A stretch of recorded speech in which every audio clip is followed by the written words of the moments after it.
Et salut à tous et bienvenue dans ce tout premier épisode du podcast Guitaristique. Bon, pour être honnête avec vous, j'avais envie de me lancer dans ce format depuis un bon moment, mais peut-être que vous commencez à me connaître un petit peu à travers mes vidéos YouTube. Je voulais être sûr que ça ait du sens pour nous tous. C'est pas un projet égoïste que j'essaye de mener, c'est vraiment un projet commun et j'aimerais bien que arriver à fédérer une communauté autour de la musique avec des échanges. Alors pourquoi un podcast ? Parce que j'ai envie de parler avec vous d'une manière un peu différente. Sans la caméra, sans le montage, sans les artifices que ça peut représenter. Juste vous qui m'écoutez et moi qui vais débattre de sujets.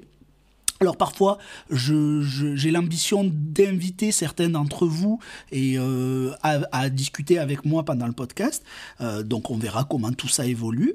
Mais bon, c'est juste vous et moi en mode discussion tranquille autour de notre passion, quoi, qui est la guitare, avec un petit café ou juste pour vous détendre quand vous faites vos pas et que vous allez vous promener un petit peu pour marcher. Pourquoi pas me mettre dans vos oreilles ? Alors sur YouTube, c'est top parce que je peux vous montrer des exercices, des concepts ou vous donner des outils concrets, mais il y a plein de choses que j'ai envie de creuser davantage, des sujets qu'on aborde souvent en commentaire avec vous ou pendant mes cours et qui mériteraient qu'on prenne le temps d'en parler vraiment. Alors dans ce podcast, j'aimerais qu'on discute de tout ce qui entoure la guitare et la musique en général, évidemment. On va pas seulement parler de technique et de théorie, mais aussi de ce que ça représente pour nous. De nos galères, de nos réussites et surtout comment on peut progresser ensemble. Alors je mets ensemble entre guillemets parce que on peut déjà parler un petit peu de ce premier sujet. Le ensemble en musique, il est souvent qu'éphémère, donc parfois on peut jouer ensemble, on peut discuter avec d'autres, mais la plupart du temps on se retrouve assez seul avec notre instrument. On est souvent face à nos doutes tout seul parce que sur le long terme la motivation est assez difficile à garder, donc il y a vraiment des gros moments de doute et donc voilà pourquoi je mets ce fameux progresser ensemble un peu entre guillemets. Ce que je voudrais ici, c'est un format un peu plus libre, où je pourrais partager avec vous mon quotidien de musicien, des réflexions, des anecdotes que je peux avoir glanées depuis le début de ma carrière. Et comme je vous l'ai dit, j'aimerais pourquoi pas inviter certains d'entre vous, mes élèves ou d'autres musiciens, pour échanger sur leur parcours, leur vision et leurs conseils. Parce qu'à la guitare, c'est avant tout... cette fameuse histoire de partage. Si vous avez lu pas mal de biographies de musiciens ou si vous avez lu ou si vous avez vu quelques reportages sur des musiciens, vous allez vite vous rendre compte que finalement, on traverse un petit peu tous les mêmes écueils et le même parcours musical. Donc c'est vraiment à travers les témoignages d'autres musiciens que vous allez vous rendre compte que vous êtes absolument pas isolé, vous n'êtes vraiment pas un cas unique face à vos galères, ou à vos réussites d'ailleurs si vous réussissez, mais que finalement le parcours est un peu le même pour tous, à l'exception de certains qui eux vont avoir certaines facilités. Alors, c'est pas ceux pour qui je suis le plus admiratif, même si, attention, je ne leur enlève absolument pas le mérite, mais je suis beaucoup plus admiratif de certains d'entre vous et de moi-même. Vous savez, les laborieux qui ont beaucoup travaillé. Voilà, et qui ont envie de progresser malgré leurs difficultés apparentes. Alors dans ce premier épisode, je voulais justement commencer par ce qui nous touche tous, à savoir pourquoi c'est parfois si difficile de progresser à la guitare. Qu'est-ce qui nous bloque ? Pourquoi on a tous l'impression à un moment donné d'être coincé et surtout de comment on peut s'en sortir. Alors honnêtement, je pense qu'on est absolument tous passés par là. On commence hyper motivé, on achète notre guitare, on se lance dans quelques morceaux, quelques tutos. Et au bout de quelques semaines ou quelques mois, on se sent bloqué. Je pense que vous avez tous vécu ça, on a l'impression de ne plus avancer, de tourner en rond. Je vais vous le dire tout de suite, c'est absolument normal. Apprendre la guitare, c'est un peu comme apprendre une nouvelle langue. Au début, c'est hyper excitant. On va découvrir plein de choses. Et puis vient le moment où ça se complique. On commence à réaliser qu'il y a beaucoup de choses à apprendre, qu'on doit bosser notre technique, notre rythme. Je vous le redis, si tu veux pas faire de rythmique, arrête la musique. Pourquoi pas nos accords. Et c'est là que les premiers doutes arrivent. Alors, on va parler peut-être des causes que je dirais les causes les plus fréquentes de cette sensation, et attention, le mot sensation est important, de stagnation. Alors, une des premières causes, ça va être qu'on veut tout apprendre d'un coup. Alors, peut-être que certains se reconnaîtront, vous me direz en commentaire dans quelle case ou quel exemple de ce que je vais vous donner vous vous reconnaissez.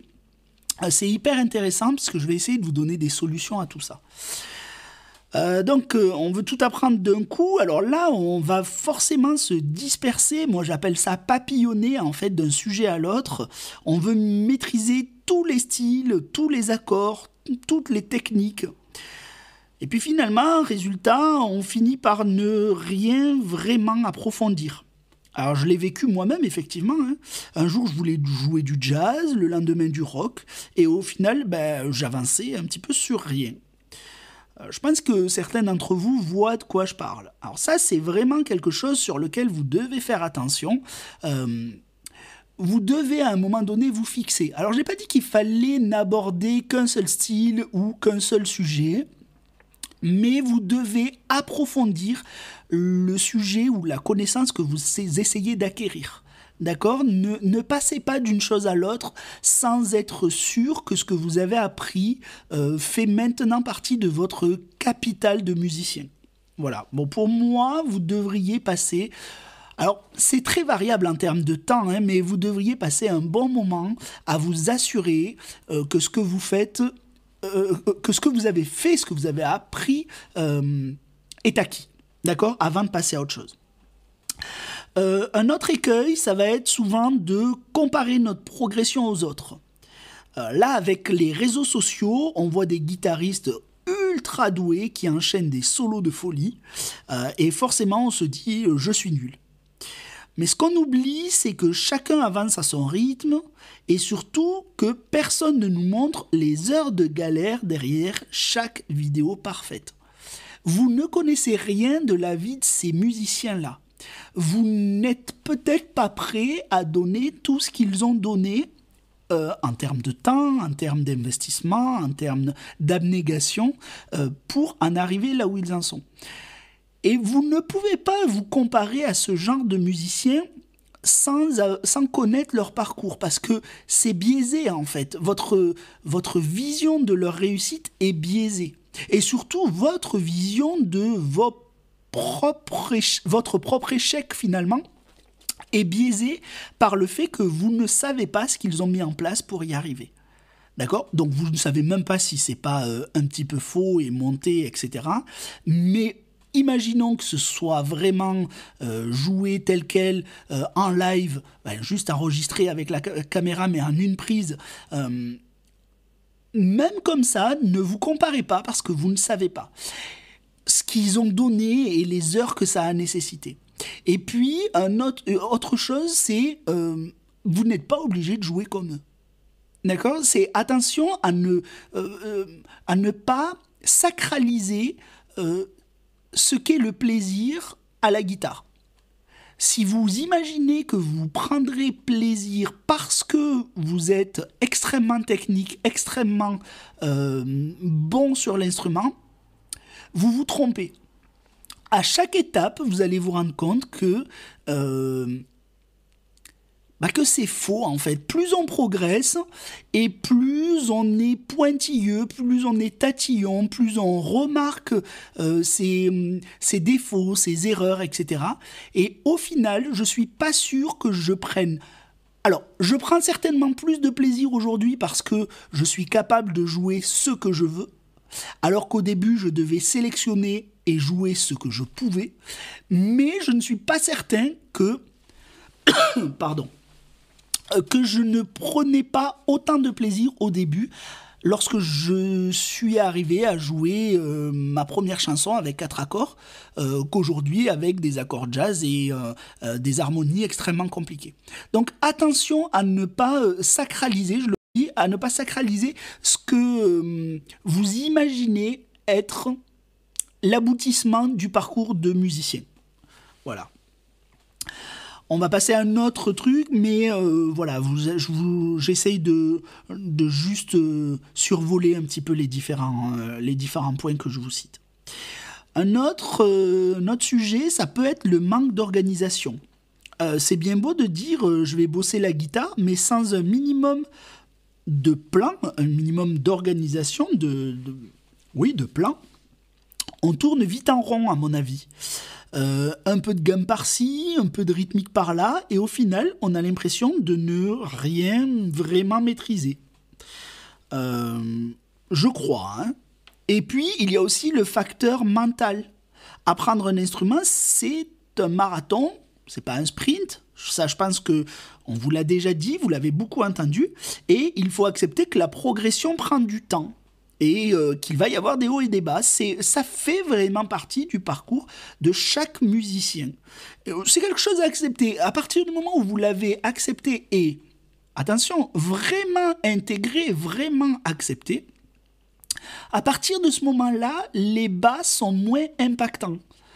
Parce que vous savez que le haut arrivera juste derrière et que la motivation va revenir. Vous savez, pour travailler, pour progresser, je pense qu'il y a 2 techniques. Il y a la motivation, qui est excellente, qui est le meilleur des moteurs. Et il y a ce que je vais appeler peut-être la rigueur. Alors le problème de la motivation, bien que ça soit le meilleur des moteurs, c'est que ça a une durée limitée. Personne ne peut être motivé sur une année entière sans jamais avoir de bas et sans jamais avoir de période de doute. Et si vous ne comptez que sur la motivation, malheureusement, quand arrive la période de doute, vous commencez à baisser les bras, vous procrastinez, puis un peu plus, puis après le cercle vicieux s'installe parce que vous regrettez d'avoir procrastiné, vous vous dites si pendant tout ce temps j'avais joué, j'en serais là, etc., etc. Donc ça c'est un cercle vicieux. Donc la motivation, quand elle est là, il faut s'appuyer dessus, mais quand elle n'est pas là, alors là il faut un peu de rigueur. Et cette rigueur, c'est pas forcément quelque chose d'extrêmement pénible. Vous pouvez uniquement vous dire bon, mais c'est pas grave, là j'ai pas vraiment envie, mais je vais quand même aller bosser un point précis que vous aurez planifié. Et je vais le bosser uniquement un quart d'heure parce que je suis pas vraiment motivé. Et là, vous allez voir que ce quart d'heure peut se transformer rapidement en 30 minutes, 45 minutes, 1 heure, pourquoi pas. Et vous allez voir que c'est le meilleur moyen pour retrouver la motivation. Alors ça peut prendre quelques jours, mais à chaque fois que vous allez arriver à une réussite sur ce que vous avez décidé de travailler, la motivation va revenir. Et donc, finalement, le meilleur moyen de déjouer la démotivation, ça va être la rigueur. Alors c'est un peu contre-intuitif parce que la rigueur, on a cette impression que c'est pénible, quoi. Et en fait, oui, ça peut être un peu pénible, mais ça va vraiment amener quand même un retour de la motivation assez rapidement. Alors, si vous aussi vous vous reconnaissez un petit peu là-dedans, n'hésitez pas à me dire un petit peu comment vous avez géré ça de votre côté. Les commentaires et les messages sont là pour ça, donc n'hésitez pas à partager avec moi. Alors, je vais vous donner maintenant quelques solutions comme ça un petit peu en vrac et ce que je mettrai en place pour limiter un peu les blocages et retrouver cette fameuse motivation. La première des choses, c'est sans doute, comme je vous l'ai dit, de vous fixer des petits objectifs réalistes. Alors plutôt que de dire « je veux savoir tout jouer », demandez-vous quel morceau ou quelle technique j'ai envie de bosser ce mois-ci. Un petit objectif clair, atteignable et surtout qui vous motive. Essayez de trouver quelque chose qui vous plaît. Alors, vous ne pourrez pas bosser en permanence quelque chose qui vous plaît tout le temps, mais vous pouvez essayer de vous organiser pour bosser le plus souvent et surtout pour garder pendant ces périodes de démotivation, quelque chose qui vous plaît. Alors si vous êtes fan d'improvisation, de solo, gardez ça pour les moments de démotivation. Voilà, si vous avez ce truc-là comme ligne de mire, comme but de réussite dans votre apprentissage, gardez-le justement pour ces moments un petit peu plus difficiles de démotivation, puisque c'est ce qui vous fera le plus plaisir lorsque vous allez réussir. Et puis, lorsque vous êtes extrêmement motivé, alors là, bossez peut-être, alors attention, je mets des guillemets parce que tout le monde n'aime pas les mêmes choses, mais peut-être la théorie, la rythmique, le solfège, etc., pendant ces moments où c'est plus facile pour vous de travailler. Donc voilà, moi je pense qu'il vaut mieux jouer 15 minutes par jour que 2 heures une fois par semaine, d'accord ? Parce que c'est en jouant souvent et même un tout petit peu que votre cerveau va assimiler le plus facilement et le plus durablement ce que vous apprenez. Donc, si vous jouez même sans trop de motivation pendant 15 minutes et bien organisé, quelque chose où vous savez que vous devez progresser sur ce sujet bien précis, alors bossez-le 15 minutes pendant ces périodes-là. Un autre truc qui marche bien, ça va être de varier les plaisirs. Alors parfois, on s'enferme dans des exercices un peu trop sérieux et on oublie de simplement jouer pour le plaisir. Alors attention, parce qu'il y a les deux cas de figure, hein. Il y a ceux qui ne jouent que pour le plaisir. Là aussi, malheureusement, on va vite stagner. Et il y a ceux qui ne jouent jamais pour le plaisir. Alors essayez de mélanger un petit peu apprentissage et amusement. Alors bossez un peu vos gammes, puis laissez-vous aller à improviser ou à jouer à improviser avec ces gammes-là ou à jouer des morceaux, vos morceaux préférés, pourquoi pas. Et enfin, peut-être, essayez de vous entourer. Entourez-vous, discutez avec d'autres musiciens, partagez vos progrès, même dans les commentaires, il n'y a aucun souci, vous avez vu, vous me connaissez, je réponds à tout, je lis tout, ça me fait hyper plaisir de le faire. Entourez-vous aussi évidemment de musiciens dans la vraie vie, de musiciens réels. Là aussi, ne sacralisez pas le niveau nécessaire pour aller rencontrer du monde, des musiciens. Juste pousser des portes, quoi. Les gens n'attendent que ça, de voir des nouvelles têtes et de jouer avec... les meilleurs que vous seront toujours, je le crois sincèrement, enclins à vous donner des conseils. Je ne vois pas bien pourquoi quelqu'un qui aurait réussi à progresser, qui aurait un bon niveau, se garderait de vous donner des conseils, en fait. Comme s'il les stockait pour lui-même. Comme s'il avait peur que vous preniez sa place. Ça marche vraiment pas comme ça dans la musique. Et je pense qu'un musicien qui réussit n'a qu'une envie, c'est de vous aider à réussir également. En tout cas, c'est vraiment mon cas. Donc vous allez voir, c'est super motivant de voir qu'on n'est pas seul dans cette aventure en fait. D'ailleurs, c'est aussi pour ça que j'aimerais dans les prochains épisodes inviter des membres de la communauté guitaristique ou des élèves en visio pour partager leurs expériences, leurs difficultés et leurs astuces aussi. Parce qu'au final, on a tous un parcours évidemment différent, mais on traverse souvent les mêmes étapes. Bon, voilà un petit peu ce que je voulais vous dire dans ce premier épisode. Je ne vais pas vous retenir plus longtemps, mais j'espère que ça vous aura parlé et que ça vous donnera envie de continuer l'aventure avec moi. Je ne sais pas si je fais plus long ou si je fais moins long. On va affiner ça petit à petit. Vraiment, ça va être vos retours qui vont me guider hein, pour les prochains épisodes. Mais pour le prochain épisode, j'aimerais, pourquoi pas, vous parler d'un sujet qui revient aussi souvent, c'est comment organiser son temps de pratique, de le faire efficacement.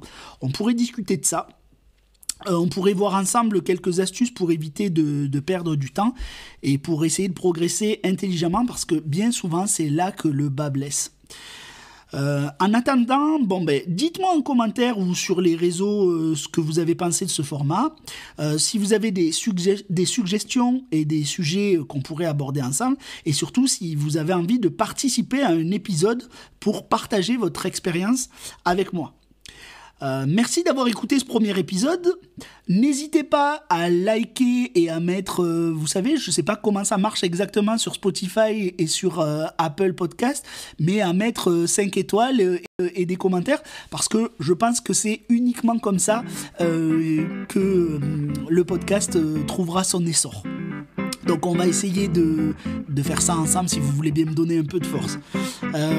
Voilà, merci d'avoir écouté ce premier épisode et à très bientôt pour la suite.